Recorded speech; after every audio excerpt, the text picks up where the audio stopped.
যশোরে কারাবন্দী নিষিদ্ধ ঘোষিত ছাত্রলীগ সভাপতি জুয়েল হাসান সাদ্দামকে 6 মাসের জামিন দিয়েছেন হাইকোর্ট। জামিনে মুক্তি পেয়ে সাদ্দাম তার স্ত্রী সন্তানের মতো আত্মহত্যা করে মৃত্যুবরণ করে। এদিকে আজ ছাত্রলীগ সভাপতি সাদ্দাম জামিনে মুক্তি পাওয়ার পর দেশে আরো একটি চাঞ্চল্যকর ঘটনা ঘটে। তার স্ত্রী এবং সন্তানের মতো মৃত্যুবরণ করে এই দায় ডক্টর ইউনূস সহ সবার উপর পড়েছে। স্ত্রী ও সন্তানের মৃত্যুর 3 দিন পর অবশেষে হাইকোর্ট থেকে জামিন পেয়েছেন নিষিদ্ধ ঘোষিত সংগঠন ছাত্রলীগের বাগেরহাট সদর উপজেলা শাখার সভাপতি জুয়েল হাসান সাদ্দাম। 26 জানুয়ারি মানবিক বিবেচনায় তাকে 6 মাসের জামিন দেন হাইকোর্ট। বিচারপতি JBM হাসান ও বিচারপতি আজিজ আহমেদ ভুইয়ার হাইকোর্ট বেঞ্চ এ আদেশ দেন।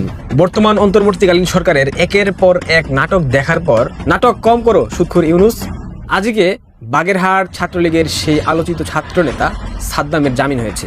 যার স্ত্রী এবং সন্তানের দাফন করতে পারে নাই, এখন নাটক করে মানবিক দিক বিবেচনা করে তাকে জামিন দেওয়া হয়েছে। এখন জামিন দিয়ে সাদ্দাম কি করবে? যখন তার স্ত্রী পুত্র মারা গেল, তাদের জানাজায় অংশ নিতে পারলো না, তার পুত্রকে ছুঁয়ে দেখতে পারলো না। অবশেষে জামিন মিলল বাগেরহাট ছাত্রলীগের সেই সভাপতি জুয়েল হাসান সাদ্দামের। আমরা কি তার এই জামিনের স্বস্তি প্রকাশ করব? তার এই জামিনের জন্য আমরা সাদ্দামকে অভিনন্দন জানাবো। প্রথমত হচ্ছে এখন দেশে চলমান অনেক পরিস্থিতি, অনেক ঘটনা ঘটছে। এর ভিতরে যেটা ইম্পর্টেন্ট কিছু ঘটনা ঘটে গেছে, সারা দেশেই চলমান অনেক ঘটনা ঘটছে এবং আজকে সেই আলোচিত ছাত্রলীগ নেতা সাদ্দাম মুক্তি পায় তার স্ত্রী এবং সন্তানের মৃত্যুর 3 দিন পর। সে মুক্তি পেয়ে বিশাল ঘটনা ঘটায় এবং এই ঘটনাটি দেখে সারা দেশবাসী অবাক হয়ে যায়। দর্শক শ্রোতা, সাদ্দামকে নিয়ে সারা দেশের মানুষ একটা প্রতিবাদ করছিল যে কেন সাদ্দামকে তার স্ত্রী এবং সন্তানের জানাজা পড়তে দেওয়া হয় নাই। এখন আরেকটি প্রতিবাদ হচ্ছে যে তার স্ত্রী সন্তানের মৃত্যুর 3 দিন পর তাকে মুক্তি দেওয়া হয়েছে। আপনারা সম্পূর্ণ ভিডিও দেখবেন। সাদ্দাম মুক্তি পেয়ে যে একটি ঘটনা ঘটিয়েছে, অন্যদিকে দেশের বর্তমান পরিস্থিতি, সবকিছু দেখতে পারবেন এই একটি ভিডিওতে। অবশেষে জামিন পেলেন নিষিদ্ধ ছাত্রলীগের বাগেরহাট সদর উপজেলা শাখার সভাপতি জুয়েল হাসান সাদ্দাম। আগামী 6 মাসের জন্য জামিন পেয়েছেন তিনি। সোমবার মানবিক বিবেচনায় হাইকোর্ট এই রায় দেয়। এসআই রাজ জানাচ্ছেন বিস্তারিত। স্ত্রী ও সন্তানের মৃত্যুর 3 দিন পর অবশেষে হাইকোর্ট থেকে জামিন পেয়েছেন নিষিদ্ধ ঘোষিত সংগঠন ছাত্রলীগের বাগেরহাট সদর উপজেলা শাখার সভাপতি জুয়েল হাসান সাদ্দাম। 26 জানুয়ারি মানবিক বিবেচনায় তাকে 6 মাসের জামিন দেন হাইকোর্ট। বিচারপতি JBM হাসান ও বিচারপতি আজিজ আহমেদ ভুইয়ার হাইকোর্ট বেঞ্চ এ আদেশ দেন। আদালতে সাদ্দামের পক্ষে শুনানি করেন আইনজীবী সাইদ আহমেদ রেজা। তিনি বলেন, মানবিক বিবেচনায় আদালত সাদ্দামকে জামিন দিয়েছেন। এর আগে গত শুক্রবার দুপুরে বাগেরহাট সদর উপজেলার সাবেকডাঙ্গা গ্রামের বাড়িতে সাদ্দামের স্ত্রী কানিস সুবর্ণা স্বর্ণালীর ঝুলন্ত মরদেহ উদ্ধার করে পুলিশ। ওই সময় তার পাশেই নিথর দেহে পড়েছিল তাদের একমাত্র সন্তান 9 মাসের শিশু নাজিমের মরদেহ। স্বজনদের ধারণা, হতাশা থেকেই হয়তো সন্তানকে হত্যা করে নিজেই আত্মহত্যা করেছেন সাদ্দামের স্ত্রী। এ ঘটনায় 24 জানুয়ারি সন্ধ্যায় যশোর কেন্দ্রীয় কারাগারের ফটকে শেষবারের মতো সাদ্দামকে তার স্ত্রী সন্তানের মুখ দেখানোর ব্যবস্থা করা হয়। গত বছরের 5 এপ্রিল গোপালগঞ্জ থেকে গ্রেপ্তার করা হয় সাদ্দামকে। এরপর গত বছরের ডিসেম্বর মাসে যশোর কেন্দ্রীয় কারাগারে আনা হয় তাকে। বিষয়টি নিয়ে শনিবার কারা কর্তৃপক্ষ জানায়, মরদেহবাহী অ্যাম্বুলেন্সের সঙ্গে সাদ্দামের পরিবারের নিকট 6 সদস্যকে কারা ফটকে প্রবেশ করতে দেওয়া হয়। স্ত্রী ও সন্তানকে শেষবারের মতো দেখতে মিনিট 5 সময় দেওয়া হয় সাদ্দামকে। অন্যদিকে স্ত্রী সন্তানের মৃত্যুতে প্যারোলে মুক্তির অনুমতি না পাওয়া নিয়ে বিভিন্ন মাধ্যমে সমালোচনার সৃষ্টি হলে 25 জানুয়ারি এক বিবৃতিতে এ বিষয়ে অবস্থান স্পষ্ট করে স্বরাষ্ট্র মন্ত্রণালয়। এতে বলা হয়, স্ত্রী ও সন্তানের মৃত্যুতে যশোর কেন্দ্রীয় কারাগারে আটকবন্দি জুয়েল হাসান সাদ্দামের প্যারোলে মুক্তির বিষয়ে তার পরিবারের পক্ষ থেকে যশোর জেলা প্রশাসক ও জেলা ম্যাজিস্ট্রেট কিংবা যশোর কেন্দ্রীয় কারাগার কর্তৃপক্ষ বরাবর কোনো আবেদন করা হয়নি। সাদ্দামের পরিবারের মৌখিক অভিপ্রায় অনুযায়ী যশোর জেল গেটে তাকে স্ত্রী ও সন্তানের লাশ দেখানোর সিদ্ধান্ত হয়। যদিও ঘটনার দিনই স্ত্রী সন্তানের মরদেহ শেষবারের মতো দেখার সুযোগ দিতে পরিবারের পক্ষ থেকে সাদ্দামের প্যারোলে মুক্তির জন্য আবেদন করা হয় বাগেরহাট জেলা ম্যাজিস্ট্রেট বরাবর। এ সংক্রান্ত একটি ছবি সামাজিক যোগাযোগ মাধ্যমে ভাইরাল হয়। কিন্তু শেষ পর্যন্ত স্ত্রী সন্তানের দাফনে শরিক হওয়ার অনুমতি মেলেনি সাদ্দামের, জানিয়ে শুরু হয় ব্যাপক সমালোচনা।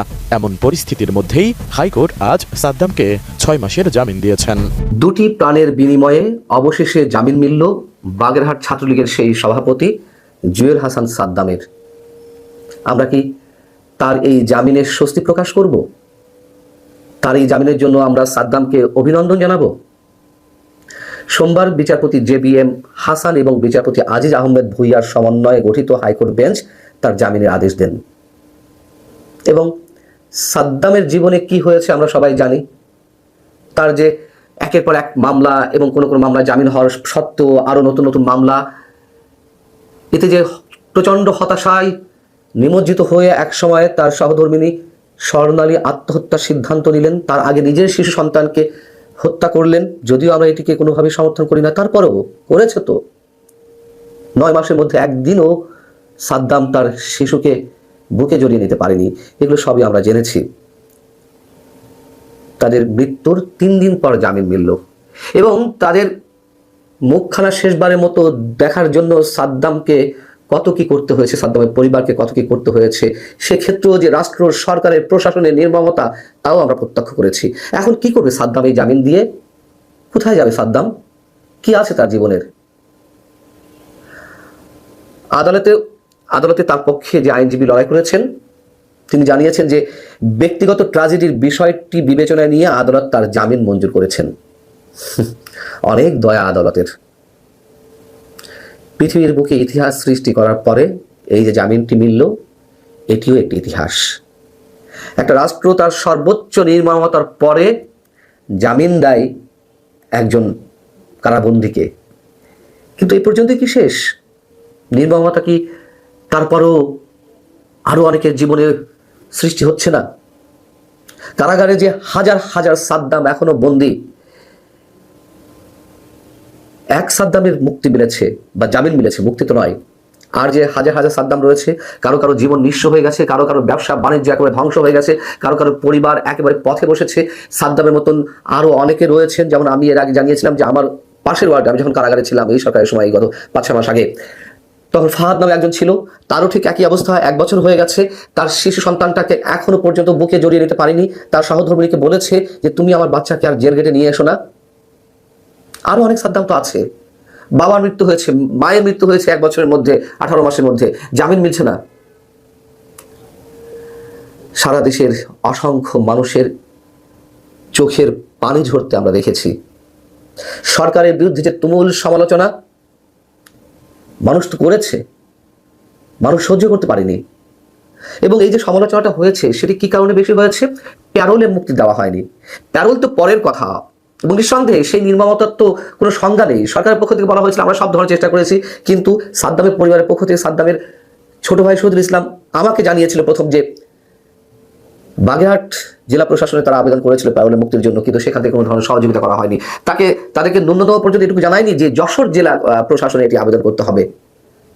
অথচ স্বরাষ্ট্র মন্ত্রণালয় থেকে বড় বড় বিজ্ঞপ্তি দেওয়া হয়, যশোর জেলা প্রশাসন থেকে বিজ্ঞপ্তি দেওয়া হয় না সাদ্দামের পরিবার মিথ্যাচার করছে, এগুলো অসত্য কথা বলছে। কোনটা অসত্য, কোনটা মিথ্যা, কোনটা নির্মমতা, সেগুলো আমরা খুব ভালো করেই জানি। জামিন পাওয়া তো যদি কেউ প্রকৃত অপরাধীও হয় তার তো ন্যূনতম আইনগত অধিকার, কিন্তু সরকার এই 18 মাসে সেটির ধার ধারেনি। জুলাই আন্দোলনের পর যে হাজার হাজার মামলা হয়েছে, হাজার হাজার মানুষকে আটক করা হয়েছে, এর মধ্যে অনেককে একেবারে নিরপরাধ, তারাও যে মাসের পর মাস কারাগারে বন্দী রয়েছে। কি কারণে? এই প্রশ্ন তো এখন মুহুর্মুহু উঠছে। সরকার সেদিক কর্ণপাত করার বিন্দু মাত্র প্রয়োজন মনে করে না। এবং এই যে সাদ্দাম, এই যে হাজার হাজার মানুষ কারাগারে বন্দী, তার মধ্যে অসংখ্য মানুষ রয়েছে নিরাপরাধ, তাদের সম্মিলিত রূপের একটি দৃষ্টান্ত সাদ্দাম। তার বিরুদ্ধে 11টি মামলা হয়েছে। সব মামলাই কি প্রকৃত মামলা? প্রকৃত কোনো অপরাধের কারণে তার বিরুদ্ধে মামলাগুলো হয়েছে? এবং একটা তো একেবারে ফেক। আমরা দেখেছি যে যেই ঘটনায় একটি মামলা হয়েছে সেই ঘটনার সময় সে ভারতে অবস্থান করছিল। তাহলে নিশ্চয়ই এরকম একাধিক মামলা তার বিরুদ্ধে রয়েছে ফেক, আমরা চোখ বন্ধ করে বলে দিতে পারি। তারপরও সাদ্দাম জামিন পায়নি। জামিন হয়তো পেয়েছে, 8টি মামলা জামিন পেয়েছিল 11টার মধ্যে, বাকি অবশিষ্ট আরো 3টি মামলা ছিল। 3টি মামলা পরবর্তীতে এসেছে। এবং এটি তো আইনের কোথাও নেই আদালত থেকে জামিন পাওয়ার পর আবার নতুন করে মামলা যাবে, তাকে ছাড়তে হবে, নতুন মামলা অ্যারেস্ট দেখাতে হবে যদি দেখাতেই হয়। কিন্তু আদালতে শোন অ্যারেস্ট দেখানো হয়। এই যে অসংখ্য মানবতা বিরোধী অপরাধের মানবতা বিরোধী মামলা, আমরা এগুলোকে মানবতা বিরোধী অপরাধ মানবতা বিরোধী মামলাই বলতে চাই। এখন মানবতা এখানে গুমড়ে গুমড়ে কাঁদছে। বর্তমান অন্তর্বর্তীকালীন সরকারের একের পর এক নাটক দেখার পর আবারও সেই পুরানা ডায়লগটা দিতেই হচ্ছে আমাকে, নাটক কম করো প্রিয়, নাটক কম করো আসিফ নজরুল, নাটক কম করো সুদখোর ইউনুস। আজকে বাগেরহাট ছাত্রলীগের সেই আলোচিত ছাত্রনেতা সাদ্দামের জামিন হয়েছে।